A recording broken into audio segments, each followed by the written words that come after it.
information on the website? I feel like when everyone's sitting down, you might want to introduce it. Yeah. Okay. But we can, in the meantime, we can still have like, help us, like, give us some prompts, like, Okay. Questions on the back. I have it in my hand. You'll be so kind. Thank you very much.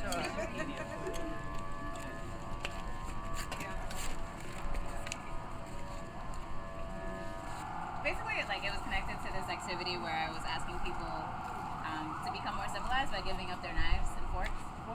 It's kind of like a spin-off of that thing where people will have like a gun drive where you turn in your gun for toys. So it's like, oh, we're having a knife drive in a neighborhood that people might think of as violent, but really the people that you're pinpointing as violent are the people who think of themselves as like bettering the neighborhood in a way. And kind of framing it in this way where you get them to hopefully like think about the concept of civilization, like the definition and how subjective it is, and like how that, I was thinking about like how that influences education in some ways. And so people were asked to turn in their knives. At the iterations with this cookbook, everybody obviously doesn't walk around with forks and knives on them all the time. So the other thing that people could do is add a recipe to this cookbook, which is all things that you can eat without forks and knives. And then on the back, it asks people to use the cookbook as a tool to start a conversation with their neighbors about the themes of the performance art piece of the knife drive itself, and like what is civilized and what is not civilized, and how that connects to gentrification. So to that end, if you have any questions that you would like to add to the pot for tonight's conversation, that would be awesome. So I'm just going to pass around pieces of paper plate.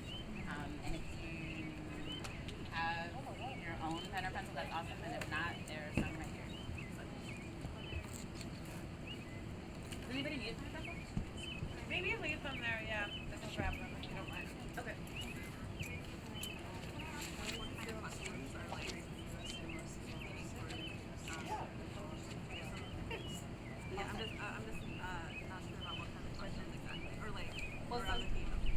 So if it was you and you had oh sure, that might help. But I feel like maybe we should wait till the other so everybody else comes. But it's so like imagine you did this activity where you turned in your knives and forks in an effort to become more civilized, and you're like, I'm on this committee. I'm gonna help people in my neighborhood become more civilized by giving up their knives and forks. And learn deeper topics or share or learn about other cultures.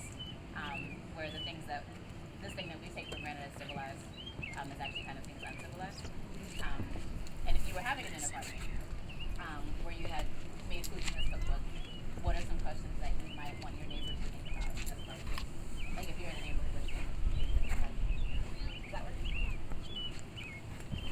We were just talking about the origin of the, hey, it's good to see you. I saw your name in the list and I was like, we were just talking about the origin of the potluck and like how it's the tail end of the piece where people turn in their knives in order to become more civilized. And so the cookbook on the back of it has a request encouraging people to use the cookbook as a tool to start dinner parties. And it has 4 questions on the back that we'll use as prompts for tonight's conversation. But also, if you'd like to add questions to the conversation, there's pieces of paper plate. Aisha, it's a little loud out here, and I can't hear you here, so maybe you can speak up just a little bit. Oh yeah, totally. I just said it over. Okay. And then I was just saying to them. Sorry. Also, we should announce that we are live streaming. Oh, now? Okay. We are Okay. on the internet. Awesome. Hey, internet. That changes what anybody says. Everybody. Who's watching? That's the camera. Is it Is it where? Is it on YouTube? Oh, right there. It's right there. Oh, hey. What's it Hey, streaming internet. to? My mom's watching. Hey. Oh, yeah. Maybe. Yeah, I front of hadn't it. thought of that. Who did you announce the live stream to? It's on our website. Yeah. And we put it usually on Twitter when we say like if you can't come then you can watch it on there. And I guess on Facebook if we do that. Maura does that. Did everybody get a piece of paper plate? Did everybody who wants to add a question to the pot get a piece of paper? Will you bring one for me? Say what the focus of the questions that we would write. Like what is the concept? So imagine you stumbled across this table where people were asking you to give up your knives and your forks and become more civilized. and you were like, oh, that's funny, and you made a cookbook of recipes that people can eat in ways that don't involve knives or forks, from cultures where knives and forks are kind of considered an uncivilized way of eating. And you took this cookbook home, and you use the prompt on the back, which says it invites you to use the cookbook to actually cook food and have dinner parties where you invite your neighbors over in your neighborhood that's presumably getting gentrified, to have conversations with them while eating these foods that are eaten without knives or forks. Kind of about how that idea of civilized versus uncivilized is subjective and how it relates to gentrification. So there are 4 example questions on the back, but you could also add in any other questions that you feel would be appropriate. Okay. So it's a question that would be at the dinner party. Yeah, whatever you would want to add to it if it was your dinner party. And can you recap like what the questions are? Does I somebody would want to love volunteer an to out read loud reading. that? I could do that. I will dramatically read. Yeah, good. Thank you.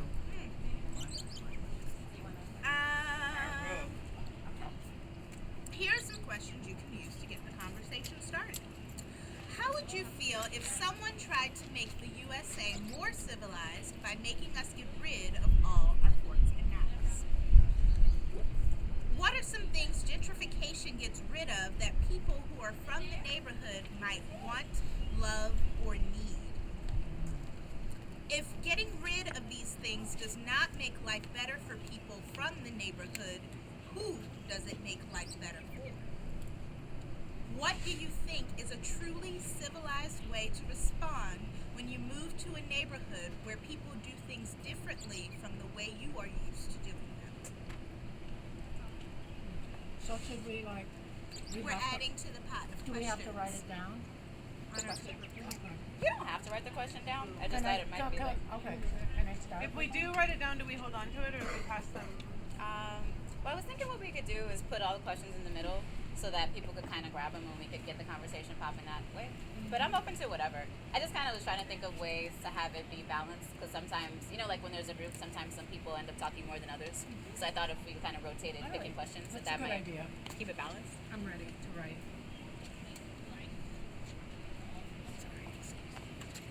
I want to start with the questions that I know, it's like quite possible that we can start with those been doing questions that all in mind. Because I'm not sure what exactly is written. One of the definitions that we took from a group called Culture of Red in LA was basically just saying gentrification is the displacement of people And for profit. replacement, yeah. And replacement of people for profit. yes, to the forefront. Displacement of people for profit.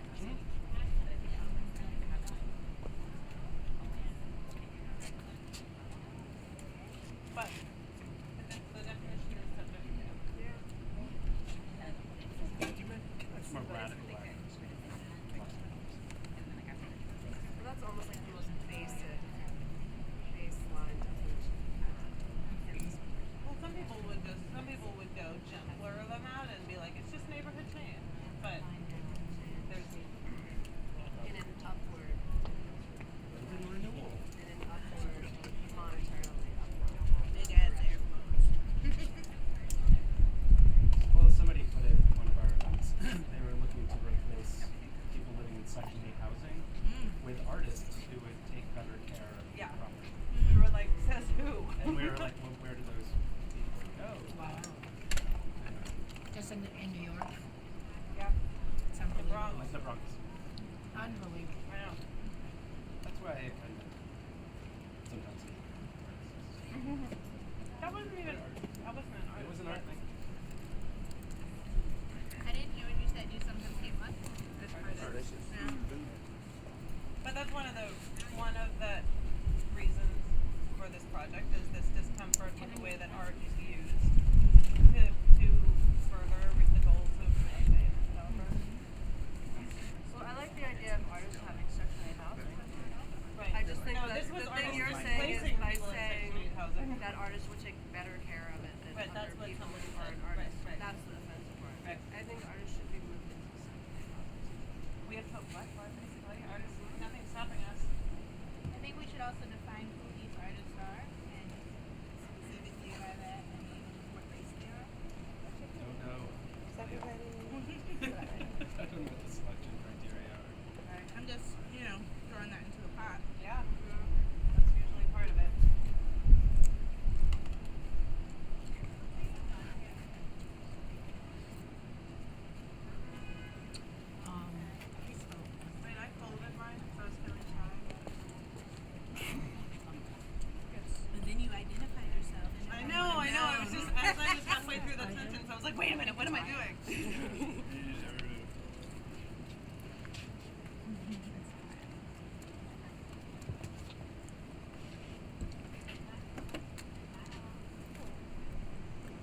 everybody who wanted to add a question to the pot had a chance to add it? No, you're Oh, you know, I realized. Do you wanna get context about the overall project? I mean, I know everybody who came in, but Sure. So this is, well, actually, usually Michaela does, actually. We can, Michaela, you want to introduce Morart and the project? Yes. Well, hello everybody. I'm Michaela and welcome to our 13th, I think it's 14th event of Month to Month, which is a very complex, ambitious and very interesting project organized by Jennifer Dalton and William Pohide. And tonight, of course, we are talking about cruelty-free way of eating and civilization. And thanks for joining. And tonight was organized by Yes. Aisha Cousins, who will be, we think, leading the discussion with us if you want, or with everyone. should I say something about like the lottery Please. and the context of the? Oh yeah, sure. So yeah, go ahead. Actually, It's better. okay. So so when we organized this project, we had 16 slots, like 16 because we were doing 4 nights a week for 4 weeks. And we decided that we really only wanted, and we didn't, I mean, in most cases, we reached out to other people to conceive and lead the projects. Like we didn't want it to be like our voices for the whole month. And so most of the time the events were led by other people. But we also left 4 event slots open. And we posted an open call and publicized an open call for other people to propose events or discussions or any sort of performances. It could be really kind of anything that was on the topic. I mean, our focus is affordable housing, but then that spirals out to issues of inequality on a larger scale and gentrification, right? So Aisha proposed this really interesting potluck. We thought it sounded great, and so that's why we're here. Oh wait, did you guys talk about the housing? And the Right. So there's even more. You want to do So that? another component of this, we have tonight's event is hosted in Larissa's apartment, who's actually one of the project managers at More Art. And we have a guest resident named Marcus Zivin, who's here. He's living in the apartment which he won through a housing lottery that we posted on the website several months ago. People were invited to apply for a free stay in New York, and there was an application process that was pretty simple. And if you happen to make over like $150,000 or $250,000, there was another layer of the application that was a little bit more invasive, a little bit like 20 closer pages. to the housing lottery applications that a lot of New Yorkers are filling out. We wanted to have the project in some way comment on this idea that there are a lot of people who really need affordable housing, and the lotteries are not filling that. I mean, there's a building in Brooklyn that had something like 90,000 applications for 36 units.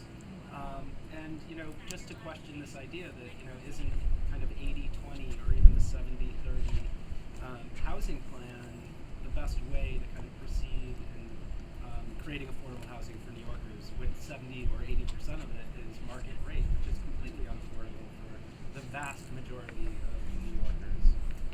Even the so-called affordable apartments are unaffordable usually to the people in the neighborhood. You have a tough time defining affordability when area median income is based on all 5 boroughs and Westchester and Putnam and other Rockland. counties where there's very different housing costs. Or Well, income very levels. different incomes, yeah. So that's part of it, that there was a kind of randomizer to bringing guests or residents into the apartments that we were able to open up. And so this is the example of an affordable apartment, and currently there is a luxury apartment down in the financial district where another resident is staying. Somebody asked before, I don't know if you have to answer, why is this neighborhood considered affordable? It's not the neighborhood. It's the building. to define what affordable is, I mean, I think really that would be if you were paying about 30% of your income, right, would be an affordable apartment for you. But New Yorkers, a lot of them are struggling with that rent burden that's much higher for most New Yorkers, up to like 50% or more. So half of somebody's income is going to just pay for living. So I don't know if Larissa is around here. Maybe she could share what her rent burden is, but Yeah. you know, for my wife and I, our rent burden is over 30%. So our apartment was used as an affordable apartment, but it's not really affordable. Well, it's like affordable for whom is one of the questions. And I guess it's also again tied to the fact that wages have not been Right. going up, whereas the rents have been going up, and so it becomes less and less affordable. Of course, if you could solve that, the whole problem with the housing market would be much less severe in Right. general. So It it's would also- help. We do have a housing crisis in New York, though, by like official standards. I mean, we have in Manhattan, I think there's a 1% vacancy rate, which is it just means literally that like if you have a 1% vacancy rate, that's really just like someone has moved out and someone's moving in the next day. Like that really means there isn't any like movement. There's no people can't get in, and then I think it's a 3% vacancy rate in the Wait, city as a there's whole. a 1% Vacancy vacancy rate. rate, but there's like all these buildings that go up. So how is it that there's only one? I would think that, like I've been living here since the 80s, and in the 80s, it would take you like, maybe if you were lucky, it'd take you like about 12 months to find an apartment, because all the landlords were hoarding the apartments because of they were holding them because of the co-op was introduced. They were allowed to go co-op. So now, all these buildings, it's so funny, all those like buildings that are co-op, they're co-op and they're being sold and resold. But then all these older buildings are being torn down and new ones are being built. And in a lot of cases, if they have air rights, they're being built twice as high, 3 times as high, But they're like, they're like millions and millions of dollars. So how is it that the vacancy rate Well, is for only one thing, 1%? New York has 1 million more people in it now than it did in the Okay. 80s. And for another thing, an apartment is not considered vacant if someone owns it, is paying rent on it, but just doesn't live there. And there's a lot of that too. So what I was trying to say is that maybe now there's more of the buildings have turned over to become co-op and condos as they've converted over, and so that maybe that 1% rate is because of that. All right, I don't know. It probably is also about the fact that there are a lot of buildings that are for investment only. So there are entire buildings where basically very few people live. Yeah. And so that of course creates a very skewed. That would go right to the definition of gentrification as the displacement and replacement of people for profit. So as soon as we start talking about housing becoming an investment, that's where part of this Yeah. lies. Also because it means that you have a vacant space because people are not living there. They're maybe living in another country. So that creates also a lot of other issues with the local community, with the stores that are in the community, and many other things. Are we talking about only New York? Like our questions only? It could be in Anything. general, right? It could be about anything, yeah. So what happened was I was doing a residency at Brick, and I was really stressed out because of what you're describing actually like happening in my neighborhood. I live in Bed-Stuy, and I grew up there. I moved there when I was 12. Like many native New Yorkers, I love the city. Like everybody, I love my hometown. You know what I mean? And then for some reason, my neighborhood got like a bullseye on it. Not that the rest of the city hasn't. Like I've come to recognize the rest of the city is bullseye too. But there were like there was on the cover of Time Out, and a couple other things where people just really were like, Bed-Stuy, let's gentrify Bed-Stuy. You should come to Bed-Stuy. And I was like, fuck, I just want to buy a house in the neighborhood that I grew up in. I just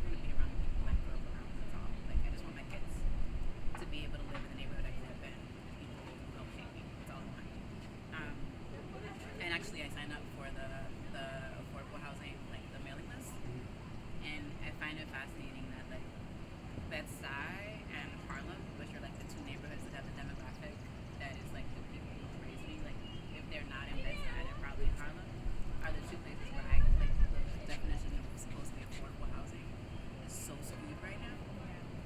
Like, and I watched it skew. Like I get the mailings and I watched it go from like affordable housing to being like if you made like around 23,000, there was something on the list for you.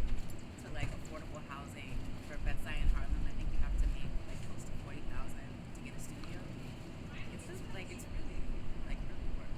But anyways, I was like super stressed out about it. And so I wanted to do something to vent it.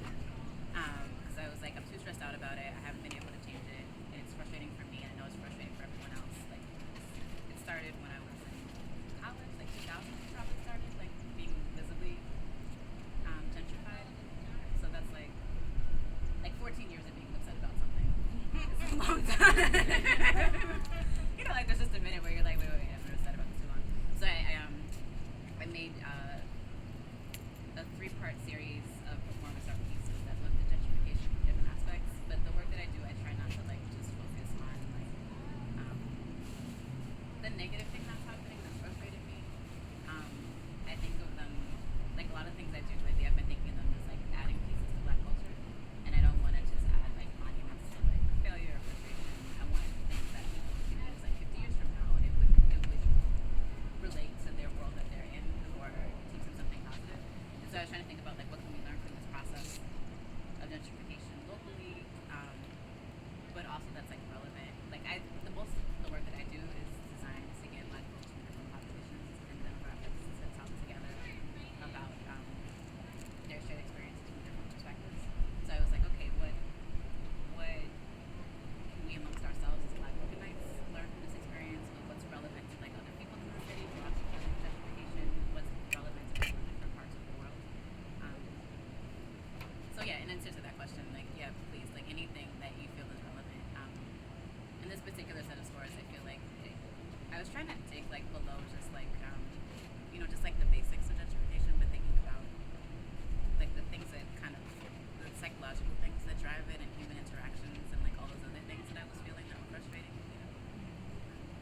So yeah, whatever angle you see it from, and whatever angle you want to add to the conversation, that's very welcome. Should we like start with the questions? Sure, yeah. Okay, cool. How do you guys want to start? Circle? Randomly grab one. Okay. Great. Start with. Oh wait, I forgot. I'm a terrible host in the home that isn't my home.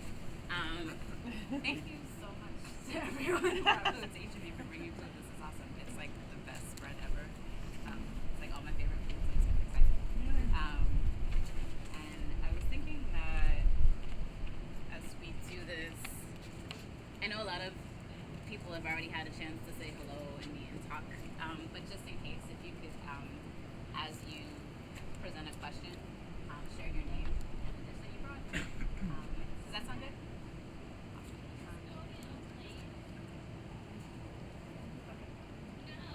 Gina. Anthony and I brought cherries and hummus and bread and carrots, chips also, pita chips. So I'll read the question. What do you wish were different about your neighborhood?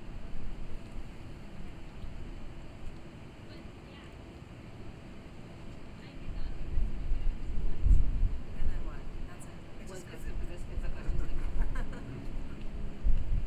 I'll start and say, especially pertaining to this question of gentrification, the things that I wish were different about my neighborhood, I also want to stay the same because I know that if they change, then it'll be causing my rent to go up, which is currently a discussion I'm having with my landlord. So I live in East Harlem, and the corner that I live on is directly across the street from the projects. I don't live in the projects, but it's across the street. And I live between a bodega and a liquor store. So I have a lot of characters on my block who are friendly faces, and I know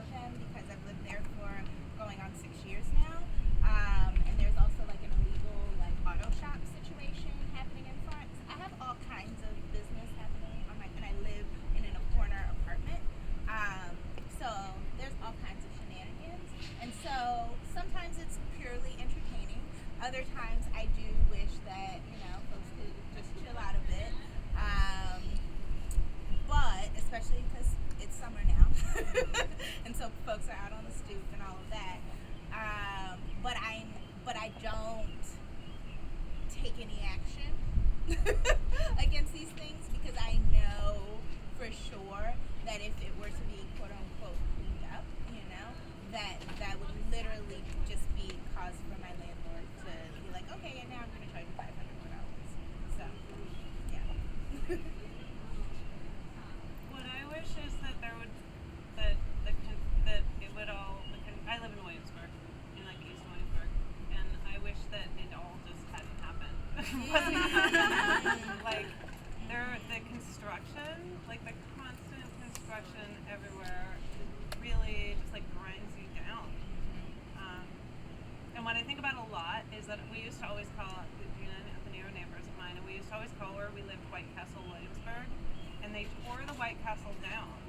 And now they're building, and I mean, I'm a vegetarian, I literally never set foot in a place, but like, it did feel real. And now they're building like an 8-story, 2-block wide condo they there. bought the White Castle property for $23 million. So of course they're it was White Castle and a warehouse the next vintage door. store. It was a thrift store, yeah. So you know they're going to build something fancy and big. Yeah, and they're building the hugest thing. Anyway, and it's not just there. It's like everywhere you go. It's like just crazy loud, and the streets are ripped up, and it's just like you just feel like all these people are just like wrenching money out of the land that we like. Why do we had the discussion a couple weeks ago about is private property even okay? Like, what a weird concept it is that we can like carve up the earth and you can be like, this part's mine. Like, and so these people who, in my mind, I'm like, they don't even live here. They're just like here to like sort of wreck everything for everyone else and get their money and then like leave. That's my rant. No, well, the building won't leave, but right, the people are developing, and then it doesn't feel like the people who are building these. I'll just say that it does not feel like these are people who are thinking about the health of this neighborhood. It feels like they're like, I'm going to put this building up, and then that will get me money, and then I'm out of here. That's what it feels like when you look at the buildings. Like they don't feel like they were thoughtful or engineered for the neighborhood. Just in terms of this discussion around what is civilized, Yes. all the buildings, I would say what I wish was different about the construction is that it was based on sustainability and not some appearance of luxury. Like, they're not LEED certified, they're not environmentally sound, they're just kind of faux luxury so that they can wring as much money out of it. So I wish the construction were truly affordable and sustainable. It doesn't have to be fancy. It doesn't have to be civilized. I still wonder how, I'm not an architect, so I have no idea, but how they're going to last, like with all that glass. Well, a lot of times they're not. Like, there's that one on Bedford that everyone had to move out of after they bought their like 1.5 million condos and stuff. Like, they had to vacate immediately because it wasn't safe. It's like Bedford and South Forth. It's a huge building, and like I don't think those people actually are getting their money back who bought these condos. Yeah, it's all just everyone's just like having to sue. I think the thing to think about is also to consider who owned the buildings before, because the people who owned the buildings before were not necessarily ethical to begin with, and they were sitting on the property for years, Right. and waiting for this moment to happen.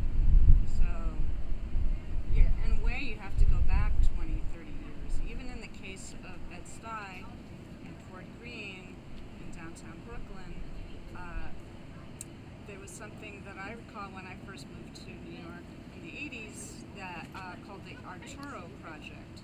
And there were activists petitioning people to sign up against this huge development plan, which was downtown Brooklyn. And luckily that was pushed off.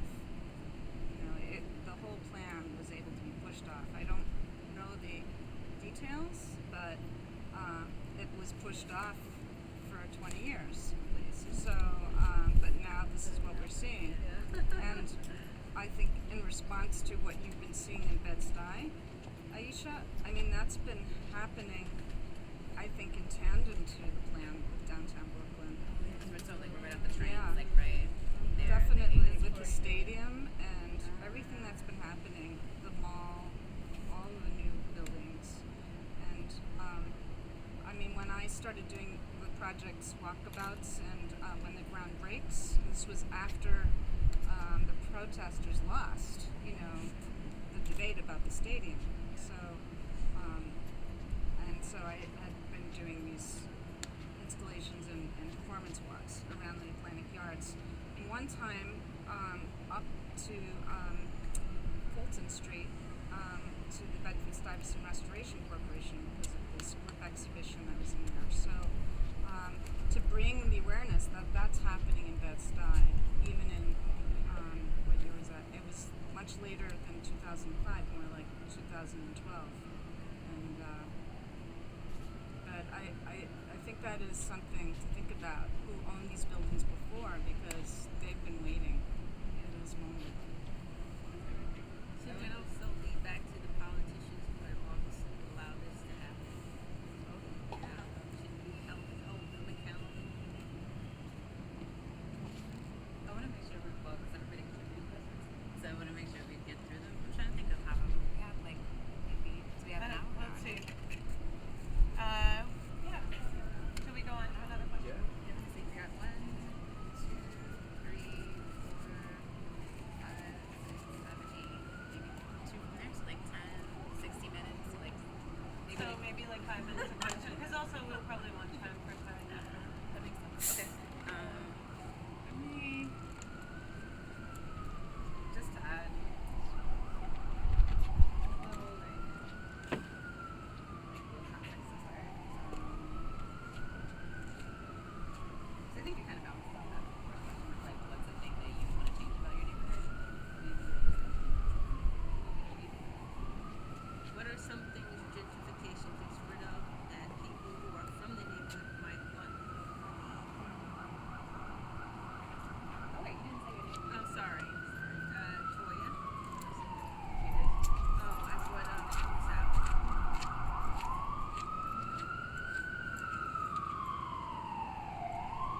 I guess what I notice Is that a lot of the local stores on 125th Street, I would say, Old Broadway, going all the way down to Lexington, a lot of them. Can you speak up a little bit? Sorry, what I miss is that a lot of the local businesses along 125th Street from Old Broadway all the way up to maybe Lexington, they were pushed out for other stores to come in, like there's a Staples, a TJ Maxx on 125th Street, Lenox, directly across from them is was a big lot that now there's going to be a Whole Foods there, Victoria's Secret, I think.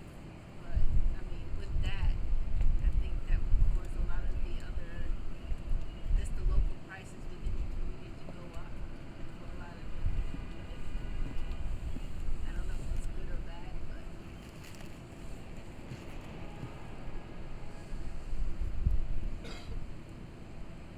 yeah, and I mean, I feel like to add to that, I mean, I also think, one of the things that I miss in my neighborhood are like, yeah, the things that aren't around when I was little, right? And I grew up in Jackson Beach Queens. But I feel like it's more than like about the bodega not being there. It's like about an erasure of like history and narrative and like people's narratives. So I feel like the impact is, I mean, it's beyond like, right, this like physical setting. It's like, yeah. I think it's interesting what Joya was saying. Toya. Sorry. What you were saying about the local stores, because that's something that, like when I very first moved to New York, like 21 years ago or something, the thing that I liked about it was like all of the very unique, specialized stores. But at the same time, I remember like seeing ads for things that came out. That I grew up in Georgia, and like you could just go to the grocery store and buy something when it came out. And I remember moving here and being like, I don't think they have Swiffers in New York. I didn't know how to get one. And so then they opened up that Kmart in Astor Place, and I was like, oh, I can buy a Swiffer. So I was excited at first, but then after a while, like when Starbucks came in and the Gap and all The these things, Gap I was was the like, first yeah, thing. I was like, East Village. All of now New York feels like any other city, and there's not a lot that differentiates it in terms of like the like sort of local community stores and stuff. And like I feel like if you want anything that's more based on the community, Manhattan doesn't have much of that anymore. Like you have to go to Brooklyn or Queens or whatever to go to these like more localized It's all areas. corporate, and that's what you're saying. It's like Right. this corporate takeover of neighborhoods, basically. But I remember initially being excited, and then was very right. When quickly you're like, bummed out. There's one store, but then when it's only that, Yeah. it's not pressing. I feel like, sorry, it just made me think about how I feel like that, right? Like New York is sort of painted as this like very, I mean, it's like an incredibly diverse city, right? Everyone from the world like goes to New York and lives here. That's the word. Um, I'm just kidding. but I feel like I don't know. I feel like that kind of also connects to like gentrification or like this narrative of like because like well being from Queens like right when there's like an article written in the New York Times about how Queens is like incredibly diverse and like there's all this delicious food and like you know this is like where there's immigrant communities and stuff like which is true. I mean I love Queens but then like that like when I see an article like that like I get scared. I think who's gonna come to my neighborhood you know and so I think I don't know we also have to think about how we perpetuate this through like our own whatever aesthetic or ideas of like what communities we want to be a part of. Are we really a part of them, or are we just like looking at them from like an outside point of view? Like, you know, are we really invested in them as well? Yeah. I would just, I mean, one thing that I miss, I live in Bushwick now, but I lived in Williamsburg for many years, and, you know, it's complicated and tied up in a lot of this, but what I miss most about that neighborhood are the galleries that were actually there. There was, you know, a gallery community, and you could go and see, I could see 30 art shows, you know, over the course of a month, and they're all basically gone, you know, and we're complicit in our own demise because there are very few galleries own the property or kind of committed long term, and as soon as the money kind of rolled in from the art fairs, they moved to Chelsea and the Lower East Side, and you know that kind of they never became really part of the fabric of the community. They were just there, and you're right, like the narratives were like New York Times articles. I remember one called Williamsburg Pizza, and it was like, you know, in 2005 or 6, and that, you know, within a couple of years the galleries were gone. And the same thing happened in Bushwick. There was another article called Bushwick Heats Up. You know, it's like the same story told over and over. And, you know, where the art, like, I feel like the art community that I was part of was very complicit in this process and let them abandon ship, you know. They were definitely complicit because I remember going to a panel discussion at a club in Williamsburg, and there were panelists who owned galleries in Williamsburg who said they were not tied to the community at all. They weren't tied to showing artists living in the community either. So that was kind of an eye waker.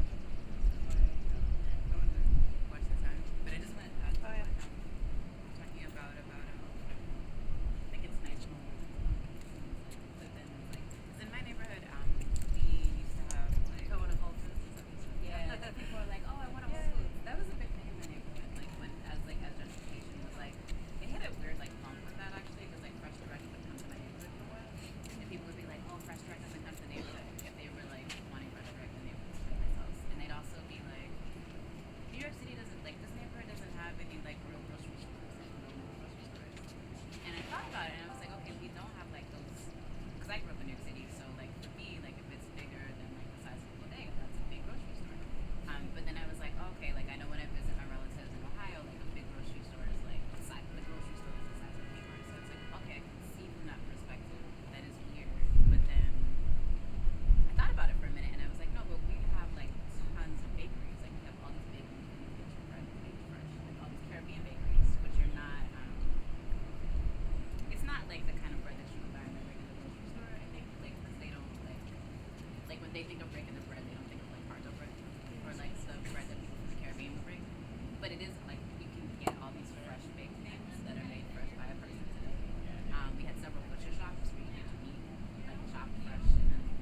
food co-op. I forget, it's off the Franklin Avenue stop on the sea, and it's only a few years old, and I'm wondering how those strategies affect Bed-Stuy also. Do they fortify Bed-Stuy, or is it another form of gentrification? That's a good question. I don't know. I don't want to comment on it because I'm not involved in like the whole gardening. Like I know it's a big phenomenon and there are a lot of, so I don't want to like, and I know some people who are really pro it and some people have mixed feelings. So I don't want to like miscomment or something. But I think that's an interesting question because they do pop up all over the place.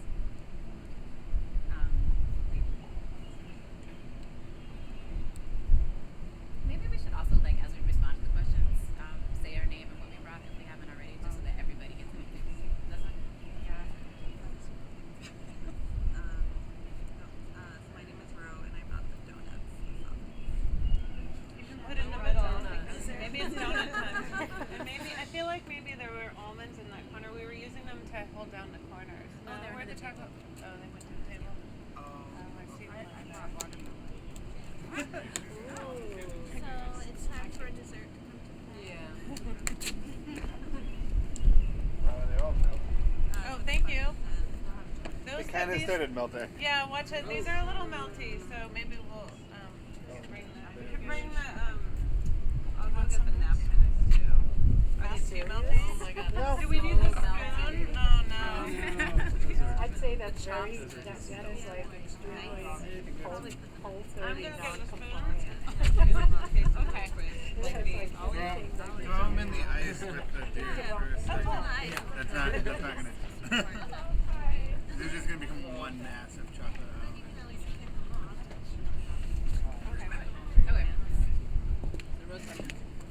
I'm struggling with the handwriting a little bit. Have you taken the time to walk around areas in your neighborhood or even more central hub in the boroughs to see how it's different from yours and the effect of urban renewal? Okay, one more time for the kids. Oh yeah. Maybe like actually. Are you shouting at me? Further over that part. Yeah. Hey guys, can you hear the question? No. So we're gonna keep the convo going when you hear the question. Okay. Have you taken the time to walk around areas in your neighborhood or even more hub in your borough and see how it's different from yours and the effect of urban renewal? So everybody here heard you. Okay. And then, guys over there, did you hear? No. Okay, I'm gonna read it. I'll amplify it like I'll be in the microphone. Have you taken the time to walk around areas in your neighborhood or even to more central hubs in your borough and see how it's different from yours in the effect of urban renewal? Did you guys hear? Yeah. Awesome. That's funny that I'm amplifying. I'm like the lowest talking person. I am. One's above Kelly.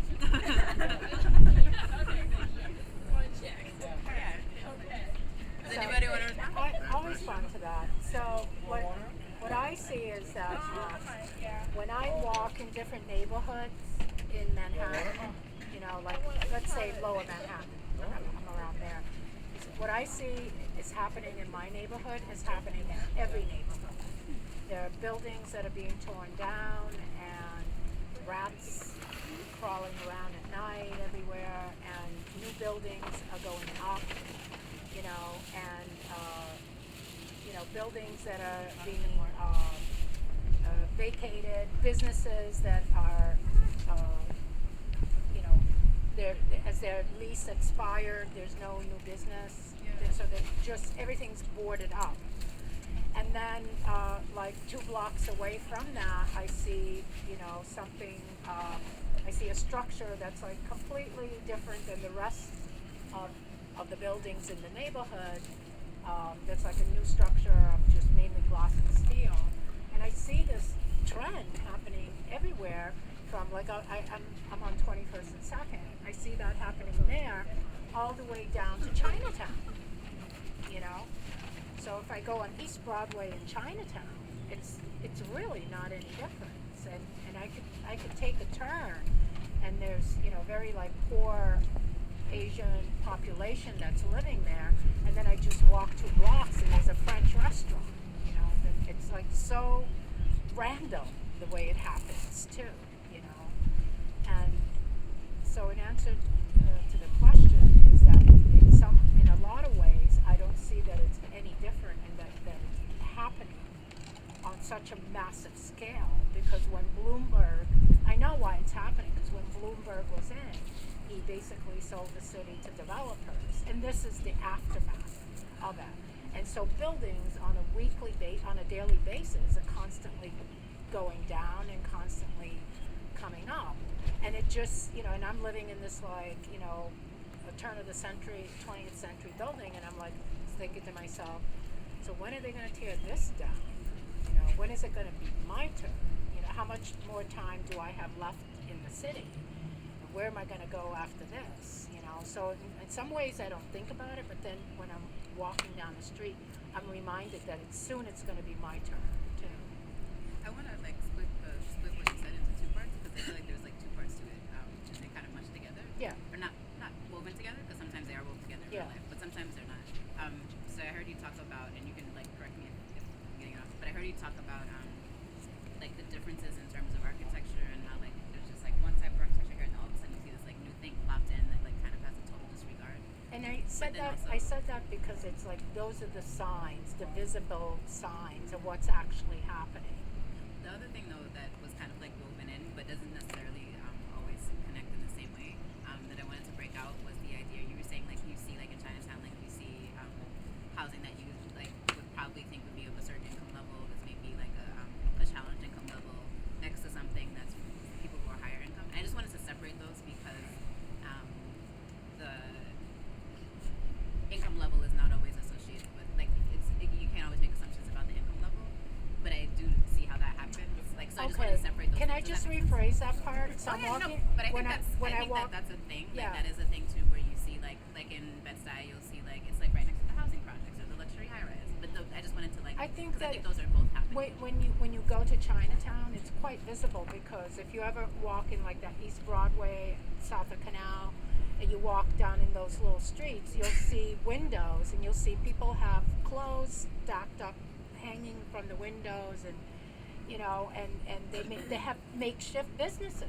You know, we were walking around. I was walking around with a friend, and we were walking in these makeshift businesses, like a makeshift beauty parlor that clearly wasn't even like a legal business, where you could get like a haircut for $10, and then like across the street is like this, you know, brand new fancy like French restaurant, and I'm like, this is so weird, you know. It's like night and day, like they're coexisting, but not really. You know? Yeah, no, I just want to separate it because I think that like some of that is also like it's one of those things that like pops up where like there's just cultural differences too, and sometimes like a cultural difference might be an indicator of like an income level in one place but not in another, like where the thing comes from. Like I'm trying to think of an example. Like okay, like for instance, like when I lived in London, everybody had these really small refrigerators, and we thought it was because they didn't have a lot of money, but it's actually because they're not big on preservatives like we are, and they just like they make their food fresher, so they don't like they think we're bizarre because we have these really big refrigerators. They're like, why do you have these big refrigerators? Why do you have giant freezers? So you're saying that those visible signs are not necessarily indicative of their income level?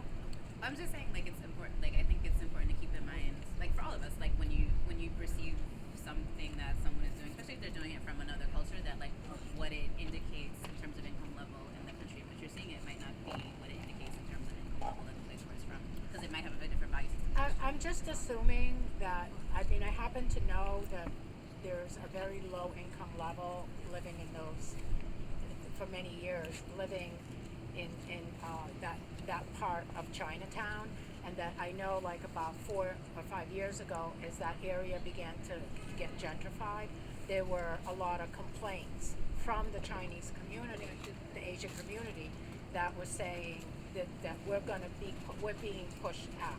Oh yeah, totally. That's kind of why I wanted to like unweave them, because I think they like both of those things are happening. There is very much like high income stuff being plopped down right next to like stuff that is like for a very different income level, and it's very disturbing. Like you know, like when It's like in Bed-Stuy, the same thing happened in Bed-Stuy, you know, in certain areas, certain neighborhoods. that began to get gentrified, you know, it was a certain kind of neighborhood, and where it had certain kind of cultural businesses and food and ethnic foods, and then all of a sudden, like 3 years later, it's these entirely different kinds of restaurants that you would never see there. Yeah, no, I wanted, because I think both those things are things that we're seeing happen in different parts of the city, and sometimes they intersect where it is like the cultural differences and the income differences are woven together, but sometimes the cultural differences are not indicative of the income difference. So I just wanted to you know, like put it so that we could all respond to it, like in terms of Yeah. respond to both aspects of it. Okay. Well, I think like just what you shared made me think about like how does aesthetics come into play when we think about gentrification? Because I think often we see clothes being hung up on a string and we make assumptions about that sort of neighborhood or living situation, right? Like, oh, those are probably immigrants, but you know, why is it that we sort of think that way? Like sometimes, you know, when you look in the window of a building and you see there are like certain indicators that make you assume things about the people who live in that apartment, right? Like, oh, you know, like I don't know, something I guess for example, I think the easy example here is like places where there are window grates, right? Like covering the building. Like you usually assume that with like a neighborhood break-ins. But sort of When I saw that particular thing that I just mentioned, I just assumed that there were a lot of people, that apartment was like overcrowded, and that there were a lot of people living. You know, I don't want this to be a thing where like it becomes like you're having, like I don't want to put it where, I don't want you to feel like you have to like explain all the time. I just wanted to split No, I'm the answering to two what points. she's saying, that, Well, yes, but the it- aesthetics. But I guess I don't want it to be a thing where like you guys have to go back. Like, it's not that I Okay. was trying to like pick on what you were saying. I just wanted, I think you made two points that were woven together, and I just wanted to separate Okay. them so that people could comment on those 2 points, but not necessarily on. Like I don't want you to have to defend yourself. I just wanted to unweave those 2 points so that we could build on those 2 points. Does that make sense? And I agree with what you're saying. Yeah. It was difficult for me when I went to London. Like it was weird how like there was this like weird, and it just like seemed like, oh, they just don't. What's wrong with them? Why do they must, or like the, you know, it was like, oh, they don't have, why do they have these tiny bridges? What's wrong with them? You know, like, it's weird. But then they were like, it was just like a cultural. They use less electricity. Oh yeah, In yeah. general, like their carbon footprint is way lower. They have those weird machines too, where it's like they have. I had a classmate. Oh, no, I'm sorry. They have these machines that were unfamiliar to us, and so like we were like, oh, they only have a washing machine. Why is there only a washing machine? And then it was because they had done this awesome thing that we hadn't done yet, where they had made a washing machine that was also a dryer. You know, and like it took a second for us to be like you actually live in the house and you start using it, you're like, oh wow, that's really cool, like, you know. And but at first sight it was like, oh, they just have a, I guess they couldn't afford a dryer, you know. But then you're like, oh,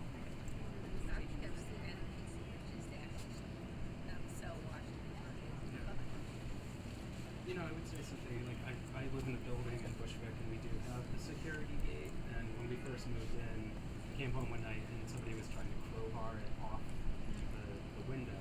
And you know, every apartment in our building has been robbed at least once, and that's something that like we've included in all our one sheets about the city. Is like what is the relative crime in each neighborhood where the apartment's located. And it's yeah, they're not here right now. They're not? I thought Maybe. they did make it. Maybe. But you know, like something that's happening in Bushwick, you can just like look at the doors of the buildings, where our building, you know, like those. No one's tried to crowbar open the this isn't the right security apartment. gate in a couple of years, and it seems like the crime is down. But our landlord, you know, went from a door that looked like it could stop, you know, a battering ram, now has a glass window. And so that idea that, you know, yes, it's like the aesthetics of the buildings reflect to a degree the kind of relative safety, or at least the safety that people feel. Because they came up.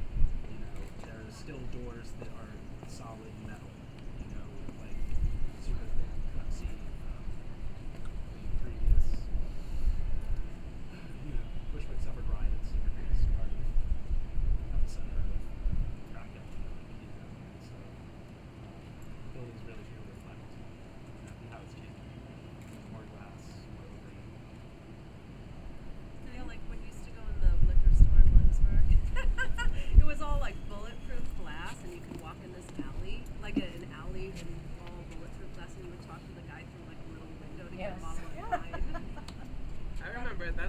like that anymore. That's what the deli was like on Myrtle There's a Avenue. lot of That's places. good. Yeah, but it should have. And even There's a in lot of Maryland. places that have taken those things out recently. Totally. Even in the time I That's lived part in of Crown Heights. gentrification, yeah. Although I have to say, the bodega on the corner of my block, they did the thing where they put in all the fancy wood. You know, they made it like all organic. And over the course of the last year, the plexi came back. They like scaled back. They had to lower the shelves so that they could see what was happening. And I just, you know, sort of like, go Bushwick. You know, like you don't have to take it. So, and hopefully the rents will stay. I can go. At least I don't have to say so. Yeah, so I'm Canelli. So I brought the red wine, and then also we brought the banh mi and the Indian plant foods. Thank you. But those were her We're gonna decisions. see some neighborhood spots here. Let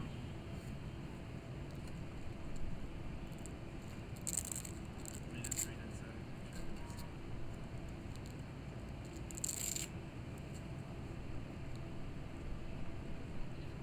What are these words? Practice. I think that's mine. That's the word practice. Should it become not a practice? Should eminent domain become not a practice when areas become susceptible to gentrification? Just not allowed. Should not be so easy. We should have. What I was trying to say, not allowed. Should you suppress eminent domain in areas susceptible to Yeah, gentrification? right. Is what you're trying to say. Or just not be allowed to be a practice. Well, it's tricky because even with the stadium in Brooklyn, it was eminent domain on the yards, and Bruce Rackner was able to turn that around. The federal government eventually buckled, where they made some quiet deal, and he was able to take over the yards. Right. So if eminent domain was not allowed at all, then that wouldn't have even been But practice. what? I'm sorry, can someone define eminent domain, please? I think it's when the government or any entity can go over, let's say, take your home, if they wish to, for whatever reason. Like if a highway's gonna come through and your house is in the way, they'll try to buy it from you at like a blue book value, and if you refuse to sell, then they can just force you out. And most times, eminent domain, just let me just add this, in most cases, eminent domain happens in areas that are, poorer neighborhoods, and give you one example, in Asbury Park is a classic eminent domain. The whole town was practically evacuated, and they would have people go up to people and say, here's $20,000. And to some people that were poor, a lot of people that were poor, that was like a lot of money. And they took that money and they went down south on it. And then they just tore down all these homes to make newer homes. That was housing for condos. Was By the that sea. private developers or the government? Because eminent domain is when the government seizes or takes over property. They got the government to do it. They state were of to New Jersey. revitalize. Usually a quote unquote partnership. It's a partnership, and so the developer, it's very, very crooked. I mean, they did that with Penn Station, basically. They bought an entire block. With NYU and Columbia, other Yeah, universities use class, this. university. In a lot of areas in Brooklyn, you see highways going through. The Sheridan Expressway did that. And they split up the community. Yeah, the Kiwanis Expressway, BQE, all of those were from Mayor. What was his name? What was the mayor? Well, it was Robert Woods. He was the developer. I mean, also Central Park. I mean, a ton of people's homes were taken for Central Park. So that is like one way that areas and neighborhoods are swallowed up instantaneously, in a legal way. Like what is the good, what's really good for the area, that we put up this, big building that's going to create more housing and tear down all these other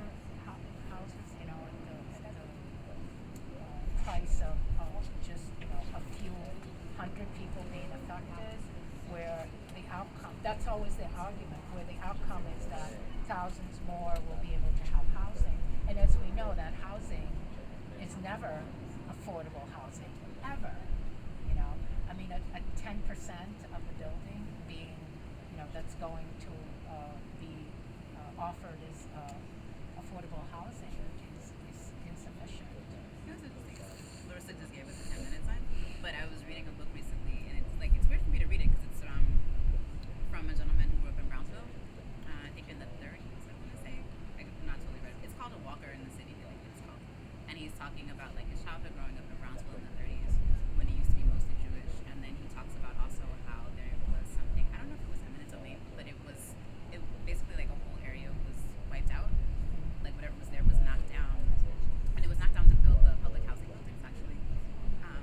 And I just thought of it when you said that, like how it's like always, like now if you hear that it's automatically like it is like not affordable housing, but how like in this, like I guess there was a point where like that might have actually been there might have actually been some like overarching like public good that they had in mind when they did it, and like how it's grown, you know, like over the years.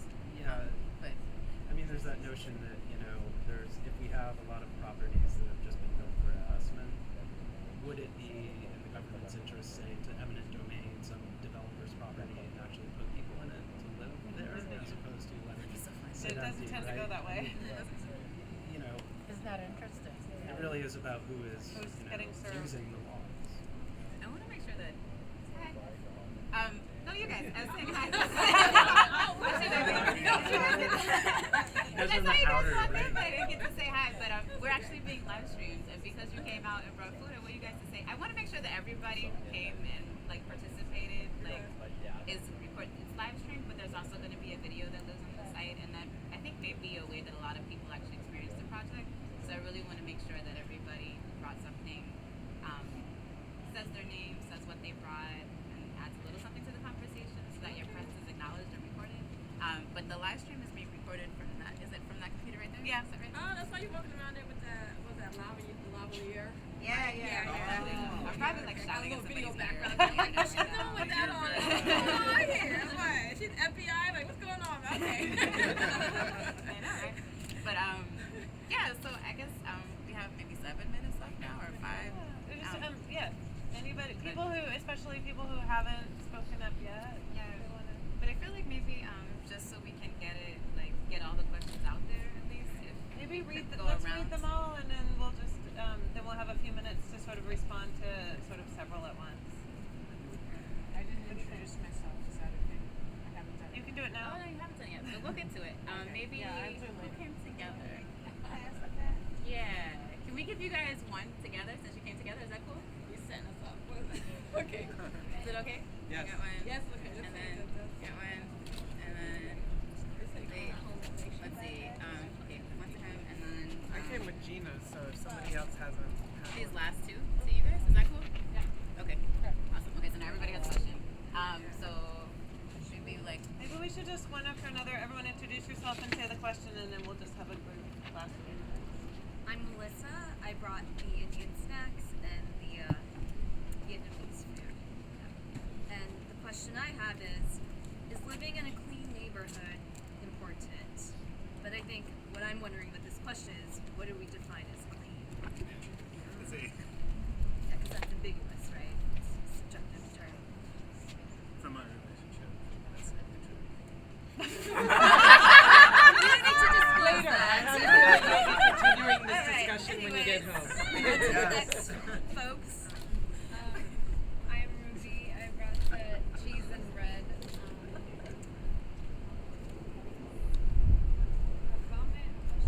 If we want to eliminate violence within our eating, I'd much rather see the ending of animal use rather than no forks and knives.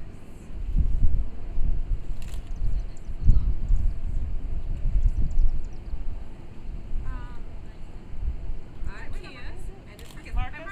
Yeah, yeah. Go for it. No, Marcus. They called you out, Marcus. You go first. No, let's keep the circle going. Alright. I'm Marcus. I brought dumplings from around the corner. This asks, is shopping at national chains like Trader Joe's a civilized way to shop for a dinner party in a gentrifying neighborhood?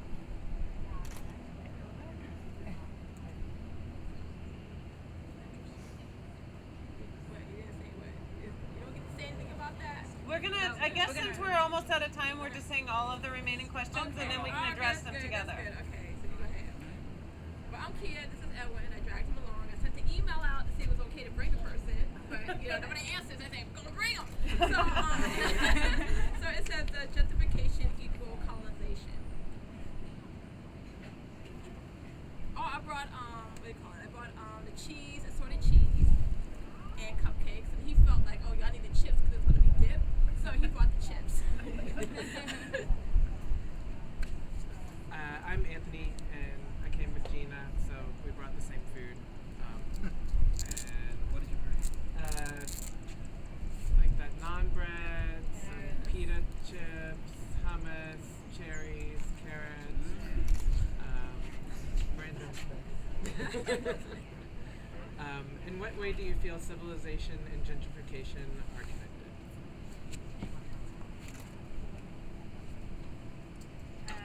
I'm Sydney.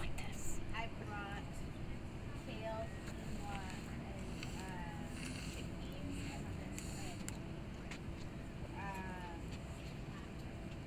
getting rid of local.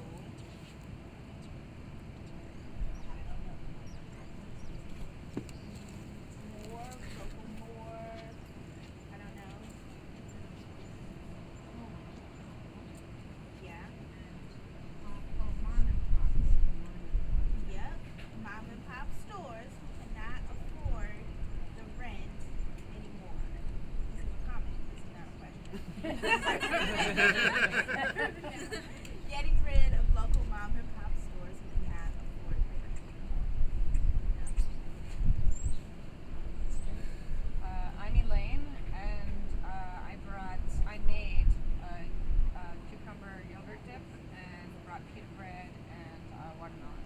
And let's see, my question, or a question, not my question, if getting rid of these things does not make life better for people from the neighborhood, then who does it make life better for?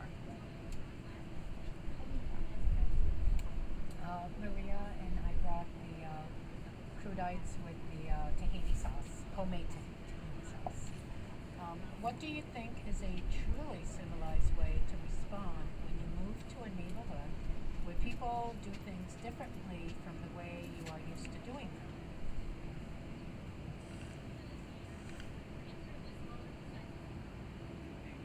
Goodness. Is there anybody who hasn't responded to a question yet? Of course, yeah, everybody look at us. I don't like this group of people. You want to answer that one? Because you said that you agree with that question. I do think justification through equal colonization. Because if you know anything about history and how territories were conquered for their resources, it's the same kind of energy and mentality when it comes down to gentrification. Everybody's like, oh, they're just trying to push out the ethnic people. Well, yeah, you live near a good transportation. Sorry. And it's like, oh, they're trying to push us out. Yeah, because your buildings are old and still cut big. Yeah, And it's sad because I'm from Brooklyn. I'm born and raised in Brooklyn. I'm born and raised in Park Slope, Brooklyn. And my family comes from Charleston, South Carolina. And if you know the history of Charleston, South Carolina, which was the center of the slave trade, my parents could have easily came up here, migrated up to New York, and had us move into Harlem. But they didn't want that because they wanted us to have the experience that they didn't have. They wanted us to get that diversity immediately and be around environments where you're not hating a certain group of people. And that was very commendable of them because they came from Charleston, South Carolina. And to see what has happened in Park Slope is very heartbreaking. It's very heartbreaking. And as a kid, it was a beautiful thing for me to be able to go to a Chinese restaurant. And the owners of the Chinese restaurant, I went to school with their kids. And then right next to the Chinese restaurant is a Jewish deli. I'm able to get my baba ganoush and my bagel. then I could go maybe further down to St. John's or St. Mark's or whatever and get my jerk chicken. And I had a well-versed experience, and because of that, I was able to become an artist. I was able to go to a vocational high school that specialized in fashion design, and I was able to go to FIT and special in fashion design because of my cultural experience. And to read articles where they say that New York has the most segregated schools of all the country is heartbreaking because of rezoning, because of gentrification. And I'm like, the next generation, to me, is missing out on what New York is about because they're washing that out right now, and it's not right. I remember when I was a kid and I was studying fashion design in high school, I could go right downtown Brooklyn, the whole Bridge Street. That was our fabric, Fifth Avenue. You could go down Bridge Street and get all those beautiful fabrics that they would charge you like $30 a yard, $40 a yard, because you had those old Jewish people that have been around Brooklyn for years. They gave it to you half off. And if you didn't have enough money, they knew you were a kid. They said, it's okay. just show me the picture of the garment, okay? It was cool. And they wiped out the whole strips of fabrics to bring in these luxury apartment buildings. And it's just ugh. As a native New Yorker, it's like, I understand change has to happen. I get it. I get it. Most of the neighborhoods where predominantly black people live, there were poor Jewish people that lived there. But they had the opportunity to get economic gain and move to the suburbs. They're not giving people in those communities of color the chance to get the economic gain and move on, and then have the next people of cultures move in. And that's sad, and to me, that's not New York. That's not what we're about, And that's the story that's going to be told for a while, thanks to Bloomberg. that's all I have to say. Is anybody else doing it? I think we're almost out of time, but is anybody? I think it was one of those questions. I was thinking, like, how do you respond? And I was thinking, like, how do you navigate? So I was living in downtown Brooklyn, but then I got priced out. Like, I can't afford it. So then I moved to Bushwick. But so, like, how am I part of a solution to this if I'm also part of the problem? Because I moved to Bushwick, and maybe me moving there is I am directly causing gentrification in Bushwick, but I also can't afford to live where I was before. So then how do you navigate that? I guess I'm saying. Actually, I feel like that might be. Is there anybody else who didn't get to say anything? Okay, I feel like that actually might be like a great note to end on, just because of the series that it came from, and the idea being that like I wanted it to be a series that got people to think about questions like that. Actually, because I feel like because we're looking at our specific iteration of gentrification, it's really clear like who the players are and things like race and class, and like they overlap very specific ways, especially in the United States. So we see like who the players are in our situation, but I feel like these things are like also circumstantial, and that like things shift, and people's position or power or ability, or it's all like relative, and that one of the things that I was trying to like get myself to work through was the question of like what can I learn from this, like not just like about how I feel about being victimized in the situation, I guess, but also like what can I take from it to help me grow as a person. And I felt like that question actually was a big part of it, like what am I learning about like the value system that I want to have, like not just like what do I not want people to do, how do I want to behave towards other people, or how can I be more sensitive towards the way that I'm behaving towards other people, because I think that also helps too, like in terms of having conversations, is when we don't like totally polarize it, but we kind of just make it this like thing that all human beings, it's like a set of bad behaviors that all human beings are capable of falling into if we're not careful. And so it becomes sometimes easier to have conversations with people who at the moment are if it's more like a behavior than like the person. And it also like I think it helps me to be able to engage in those conversations when I keep in mind, like you said, that like I am gonna have that effect. I am gonna have that effect on somebody's neighborhood at some point. Like when I get priced out of that sky, that unfortunately seems to be a part of the cycle. As each of us gets priced out of our neighborhoods, we go to someone else's neighborhood, and so we'll play the other side